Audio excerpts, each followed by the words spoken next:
కాకుండా పోలీసు ఎంతవరకు మీకు హెల్ప్ చేయగలుగుతారు అది మర్చిపోకుండా కవర్ చేయాలి ఆ పాయింట్. ఓకే, మీకోసం ఆ రిస్క్ మేము తీసుకుంటాము, కేసు కట్టట్లేదు, నేను ఇచ్చిన వెంటనే వెళ్ళిపోతాము, విజయవాడ వెళ్దామని అనుకుంటాము. విజయవాడ వెళ్ళి అలాంటి వ్యక్తి డబ్బులు కట్టట్లేదయ్యా మీరు రావాలి అని అడుగుతాం. ఆ వ్యక్తి ఏం చెప్తారు, నేను ఎందుకు రావాలి, ఏముంది కేసు ఉన్నా, కేసు ఏమి లేదు, మీరు ఫస్ట్ వచ్చి చెప్పాను. నేనంటే వాళ్ళకి మనకి ఇవ్వాల్సిన 30 లక్షల్లో ఆ లాయర్కి 50,000 ఇచ్చారంటే చాలు. ఆ వ్యక్తి ఒక కాగితాలు తెచ్చుకొని వస్తారు. హరాస్మెంట్ బై పోలీస్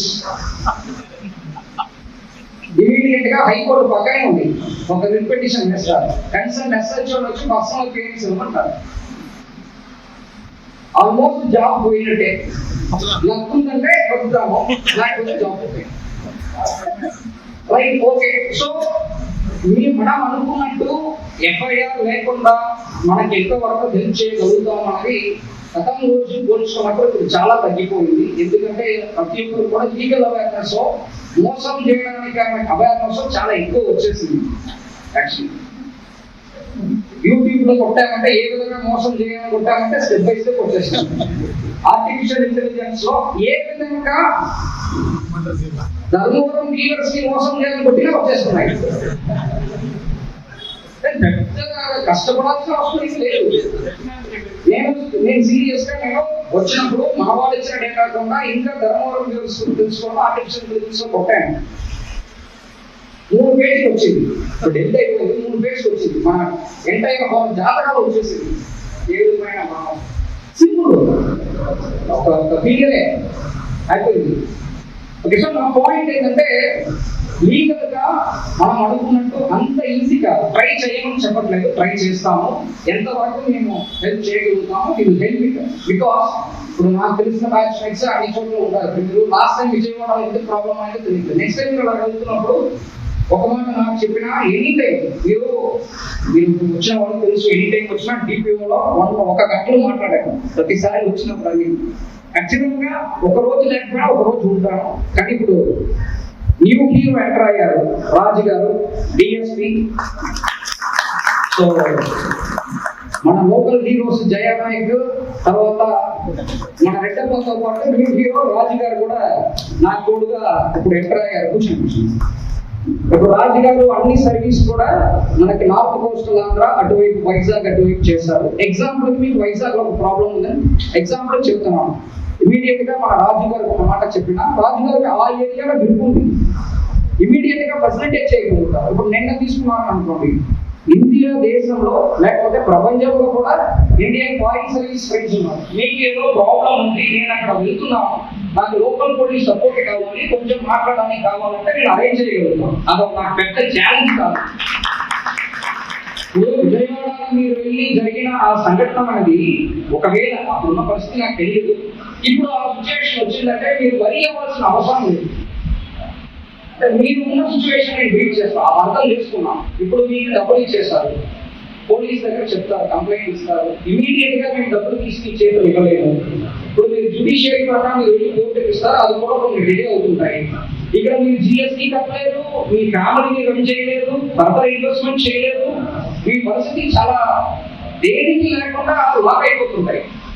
మీరు ఇంకా ఏం పోయిందంటే ప్రాణమే కదా అని చెప్పేసి మనం వెళ్తేనే వెళ్ళిపోతాం. ఈ సిచ్యువేషన్ మనం అక్కడ మనం డిఫరెంట్ గా కనిపిస్తాం.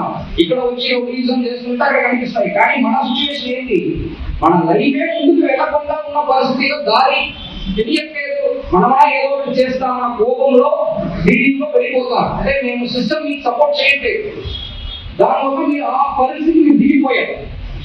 కానీ ఫ్యూచర్ లో మీకు అలాంటి ఏదైనా ఇష్యూస్, ఇప్పుడు తమిళనాడు వెళ్ళాలి, నా సొంత స్టేట్, నా ఫ్రెండ్స్ అక్కడ ఉన్నారు, వెళ్ళే వెంటనే మీకు డబ్బులు తీసి కూడా హామీ ఇవ్వలేదు. కానీ మీరు అక్కడ వెళ్ళారంటే మిమ్మల్ని గౌరవంగా ఆ లోకల్ పోలీస్ స్టేషన్ మీకు గౌరవం ఇచ్చి, ఆ లోకల్ ఎవరున్నారో వాళ్ళని పిలిపించి అక్కడే మాట్లాడించి ఎంతవరకు మేము సొల్యూషన్ చేయగలుగుతారో అంతవరకు చేయగలిగిన పవర్ నాకు ఉంది. అది నేను చేయగలుగుతాం. ఈ సభలో వచ్చిన వాళ్ళకి మాత్రమేనా సమస్య ఉండేది, రాని వాళ్ళకి సమస్య లేదా? రాని వాళ్ళు చాలా మంది ఉన్నారు. ఎందుకు రావడం లేదు? ఇది సమిష్టిగా మనం తీర్చుకోవలసిన సమస్య. ముఖ్యంగా మనము మంత్రికి పోయి చెప్పినా, ముఖ్యమంత్రికి పోయి చెప్పినా మళ్ళీ డిపార్ట్మెంట్ కే ఈ సమస్య వస్తుంది. అట్లాంటిది డిపార్ట్మెంటే కదిలి వచ్చింది, అయ్యా ఈ సమస్య ఏంటయ్యా మేము చూస్తామని. అట్లాంటప్పుడు మూడంతా ఇంతమందేనా, ఇంకా తక్కువ మందికేనా సమస్యలు ఉండేది? నాకు చాలా సంతోషపడుతుంది, చాలా తక్కువ మందికి సమస్యలు ఉన్నాయి, కానీ మూడంతా సమస్యలు ఉన్నాయి. నేను ఈ ఊర్లో పుట్టి పెరిగినాను, 3 తరాల నుంచి ఉన్నాను. నేను అందరి మొహాల్లో కళలు తప్పడము, కళావిహీనంగా ఉండడము, దిగులు మొహాలు చూస్తున్నాను నేను ఈ మధ్యలో. ఎందుకంటే ఏదో రూపేనన్నా మన వాళ్ళకి ఎవరో ఒకరైనా తమిళనాడు కావచ్చు, కేరళ వాళ్ళు కావచ్చు, ఇంకా ఎవరో కర్ణాటక వాళ్ళు కావచ్చు, ఆంధ్ర వాళ్ళు కావచ్చు, డబ్బులైతే ఎగిరిపోతున్నాయి మనకి. ఒక్కొక్కరికి కోటి 2 కోట్లు. ఇంకా ఎవరో మహానుభావులు బుద్ధ అంట, ఆమె 100 కోట్లు నామాలు తీసుకుపోయింది ధర్మారం నుంచి. మరి మనం ఏం చేయలేకపోతున్నాము? దాని గురించే డిపార్ట్మెంట్ మేము అయ్యా మాకు పరిష్కారం చెప్పండి. ముఖ్యమంత్రి గారికి కూడా ఇదే సమస్యని మనం రిప్రజెంట్ చేసినాము, సార్ మా సమస్య తీర్చండి. మేము తరతరాలుగా ఈ వ్యాపారాన్ని నమ్ముకుని బతుకుతున్న వాళ్ళందరము మా వ్యాపారం కుదేరైపోయింది. మా దగ్గర నుంచి కోట్లు ఆడపై కూర్చుంటే, పోటీలు తెచ్చుకున్నవన్నీ వాళ్ళ కింద పోయి కూర్చుంటే మేము ఇట్లా బతకాలా?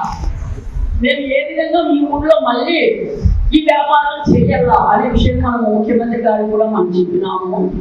మాకు ప్రత్యేకమైన ఒక సెలవు ఏంటంటే, వాళ్ళు ఒకటే మాట్లాడినారు, పోలీస్ స్టేషన్లో పట్టుమని 10 మంది పోలీసులు కూడా ఒక్కొక్క ముందుకు లేరు, మీకు ప్రత్యేకంగా సెలవు వేయాలంటే మళ్ళీ పోలీసులు మేము అలాట్ చేయాలి కదా, అది ఆలోచించాల్సిన విషయము, ఆలోచిద్దాం ఏంటంటే ముఖ్యమంత్రి గారు డబ్బులు వసూలు చేసుకుని పోయినాం సార్, 10 మంది పోయినాము. అక్కడ వాళ్ళు వచ్చేసి మేము డబ్బులు కట్టము, మీకు ఇష్టం వచ్చి చేసుకోకండి అని వాళ్ళు ఆయన మాట్లాడుతున్నారు. మేము డిపార్ట్మెంట్ వాళ్ళకి కొద్దిగా చేస్తే డిపార్ట్మెంట్ వాళ్ళు వాళ్ళే వచ్చాము. ఇది సివిల్ కేసు అయ్యా, స్టేషన్కి వచ్చిన తర్వాత మేము కేసు ఫైల్ చేస్తాము, తర్వాత మీరు కోర్టులో మాట్లాడుకోండి అంటున్నాం. కోర్టుకు వెళితే మేము ఉంటారు మా తోటి వ్యాపారాలు చెప్పినట్టు 10 సంవత్సరాలు లేదని చెప్పి మేము ఇష్టం వచ్చేసి అక్కడ వెళ్ళినా కూడా డిపార్ట్మెంట్ లో ఇలా పలానా పాయింట్ ఉంది, దీని మీద కేసు మీరు ఫైల్ చేయించండి, ఎప్పటికైనా మీకే లాభం చేకూరుతుంది అనే విషయం మాకేదో ఉంటే తెలియపరచంగా కోరుతున్నాం. మేము ఎవరి మీద చెక్ బౌన్స్ చేసేసామో వాళ్ళు అసలు, ఎందుకంటే వాడికి తెలుసు వాడు తప్పు చేసినా వాడికి తెలుసు. ఈ 6 ఏళ్ళు మేము ఒక మాత్రమే అటెండ్ అయ్యి వస్తుంటాం. ఆపోజిట్ పార్టీ ఎప్పుడు కూడా 10 కేసులు మన కోర్టులో నడుస్తుంది, ఇంతవరకు ఒక్క క్లైంట్ కూడా ఈ 8-9 ఏళ్లలో నాకు ఫైల్ చేసేవాడు ఆపోజిట్ వాళ్ళు నేనే అటెండ్ అవుతుంది తప్పించి వాళ్ళు తెలుసు వాళ్ళు తప్పు చేసినాము, వీళ్ళు వస్తాయి హైకోర్టు.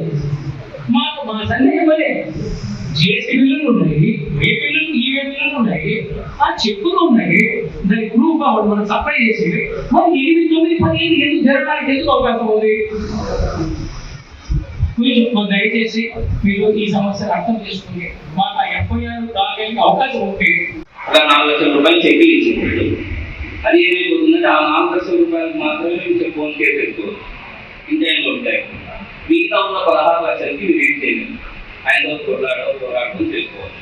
కానీ ఇప్పుడు జిఎస్టీ పే చేస్తాం కాబట్టి ఇన్వాయిస్ మీద కేసులు కట్టే విధంగా ఏమన్నా ఆలోచన ప్రతితో మాట్లాడతారు. అవకాశం ఇస్తే మన దగ్గర చెక్కు లేకపోయినా కూడా ఇన్వాయిస్ ఉంటుంది కాబట్టి ఆ ఇన్వాయిస్ మీద మీరు కేసు ఫైల్ చేస్తే మా డబ్బులకి మేము ఒక సెక్యూరిటీగా ఉండొచ్చు అన్నట్టుగా ఒక ఆలోచన ఉంటుంది. అది ఒకవేళ మీరు పరిగణలో తీసుకుంటారని ఈవెంట్ చేయిస్తానమ్మా లేదా అనే సమస్యల గురించి పోరాడుతూనే ఉన్నాము. ఇంతవరకు మనకు జరగలేదు. ఇప్పుడు ఆయనే వచ్చి సమస్య తీరుస్తాను అంటున్నాడు కాబట్టి సార్ ఇంకో రిక్వెస్ట్ చేయమంటే, ఇప్పుడు కోర్టునే చేస్తున్నాం సార్, చెక్కు చేస్తే కూడా అది మాకు జడ్జిమెంట్ రావడం లేదు సార్. ఎట్లా సార్ అది సంవత్సరం పూర్తయినా కూడా అసలు ఏది విషయమే రావడం లేదు, అది వాయిదా చేస్తూనే ఉన్నారు 1 year అయినా కూడా. ఇప్పుడు ఒక 50,000 అయితే పోలే కదా సార్, ఒక్కొక్కసారి ₹1,00,000 కోటి చేస్తే కూడా చెక్కు కాకపోతే మా సమస్య లేక మేము అంతా కూడా త్రోటు బ్యాంకులో తీసుకున్నాం సార్. వాస్తవంగా మీరు కూడా ధర్మంగా సొంత క్యాష్ పెట్టి చేయడం లేదు. మా ఆస్తులన్నీ తీసుకుని బ్యాంకులో పెట్టి మేము లోన్లు తెచ్చుకొని వ్యాపారం చేస్తున్నాం. వ్యాపారం చేస్తుంటే ఆ అప్పులు చేసినప్పుడు అదనంగా కుదరికి చేసుకుని కూర్చుంటున్నారు సార్. ఏది అసలు రెస్పాన్స్ రావడం లేదు. మాకు కాంచీపురం మురగన్ సిల్క్స్ అని హైదరాబాద్ ఆయన లిస్ట్ రాశాను సార్. దాదాపు 8.5 కోటి 35 మంది బాధితులు. అసలు చెక్కు ఇచ్చాడు. ఇంతవరకు ఆయన ఏదైనా రెస్పాన్సిబిలిటీ లేదు. ఫోన్లో రెస్పాండ్ కాడు, అలాగడు. వాళ్ళ పార్ట్నర్లు ముగ్గురు అంతా ఊళ్ళోనే ఉన్నారు. హైదరాబాద్ లో కూడా, గుంటూరులో కూడా అలాగే ఉన్నారు. కానీ ఇంతవరకు స్పందించిందే లేదు. ఎక్కడే కానీ మాకు మీ ఫోన్ ఎత్తడం లేదు. వాళ్ళు గ్రాఫ్ లాయర్ పెట్టారు, లాయర్తో మాట్లాడించినాడు. ఆ లాయర్ కూడా ఎస్కేప్ అయ్యాడు. ఇప్పుడు మాకు అసలు ఆయన ఆశించే తిరగడం లేదు.